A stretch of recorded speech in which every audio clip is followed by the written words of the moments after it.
UP का एक ऐसा माफिया जिसका नाम सुनकर प्रदेश के मंत्री और विधायक के पसीने उत्तर प्रदेश में छूट जाते थे। उस माफिया का दहशत और वर्चस्व ऐसा था कि जिले के कप्तान और डीएम उसके खिलाफ मुकदमा भी नहीं लिखते थे। बसपा और सपा सरकार में उसकी प्रदेश में तूती बोलती थी। उस माफिया का नाम है जौनपुर का प्रेम प्रकाश उर्फ मुन्ना बजरंगी। माफिया मुन्ना बजरंगी बीजेपी के विधायक को गोली मारकर हत्या कर दी थी। उसके नाम का सिक्का पूरे यूपी में चलता था। जुर्म की दुनिया का बेताज बादशाह बना। 250 रुपए की पिस्टल से कैसे 250 करोड़ का पूरे प्रदेश में साम्राज्य खड़ा किया। पूर्वांचल के जौनपुर समेत कई जिलों में प्रेम प्रकाश उर्फ मुन्ना बजरंगी का दबदबा कायम था। खौफ का दूसरा नाम बन गया था मुन्ना बजरंगी। मुन्ना बजरंगी कभी मुख्तार अंसारी का दाहिना हाथ माना जाता था। मुन्ना बजरंगी के खौफ के आगे यूपी पुलिस के जवान भी फेल हो जाते थे। यूपी का एक ऐसा माफिया जिस माफिया का नाम सुनते ही जिले के कप्तान और डीएम के पसीने छूट जाते थे।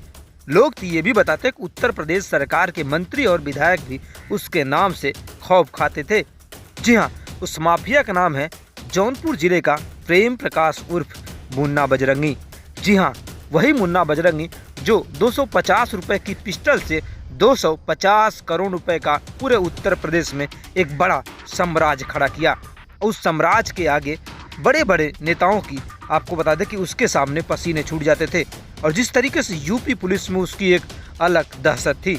लोग बताते हैं जिस तरीके से जब माफिया मुन्ना बजरंगी 90 के दशक में कहीं न कहीं जब आपको बता दें जिस तरीके से माफिया में कदम रखा तो कहीं न कहीं उसके नाम का सिक्का पूरे प्रदेश में बढ़ गया था। और उसके आपको बता दें जिस तरीके से यूपी पुलिस के पहले उसके पास AK-47 थी और AK-47 के दम पर पूरे उत्तर प्रदेश की पुलिस को चुनौती देता था।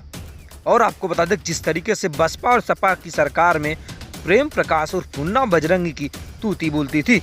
और उस माफिया डॉन जिसका नाम मुन्ना बजरंगी पोस्टमार्टम हाउस से जिंदा लौट आया था। एक तरफ जहां यूपी पुलिस ने उसे मृत घोषित कर दिया था, लेकिन जिस तरीके से पोस्टमार्टम हाउस गया उसके बाद पुलिस ने जब डॉक्टरों ने देखा उसके सीने में जो गोली लगी थी उसकी सांसें आ रही थी। उसके बाद प्रेम प्रकाश मुन्ना बजरंगी को पुनः एक बार हॉस्पिटल में लाया गया और फिर उसे जिस तरीके से मृत घोषित कर दिया गया तो उसके बाद वो कहीं न कहीं जिंदा लौटा। फिर एक बार पूरे उत्तर प्रदेश में उसके नाम का सिक्का चलता रहा। लेकिन जिस तरीके से प्रेम प्रकाश उर्फ मुन्ना बजरंगी जो 250 रुपए की पिस्टल से पूरे उत्तर प्रदेश में 250 रुपए का साम्राज्य खड़ा किया और उसके बाद उन्होंने जिस तरीके से मड़ियाहू विधानसभा क्षेत्र से चुनाव लड़ा और अपनी पत्नी को चुनाव लड़वा, लेकिन चुनाव में करारी हार का सामना करना पड़ा।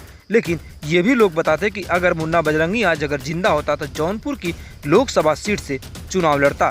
सूबे की योगी सरकार में मुन्ना बजरंगी को बागपत जेल में गोली मारकर हत्या कर दी गई थी। वही मुन्ना बजरंगी जिसके नाम से उत्तर प्रदेश के बड़े बड़े माफियाओं के पसीने छूट जाते थे। लेकिन मुन्ना बजरंगी की जेल में हत्या होने के बाद अब मुन्ना बजरंगी का राजनीतिक वर्चस्व रसूख धीरे धीरे उत्तर प्रदेश में तेजी से कम होता चला जा रहा है।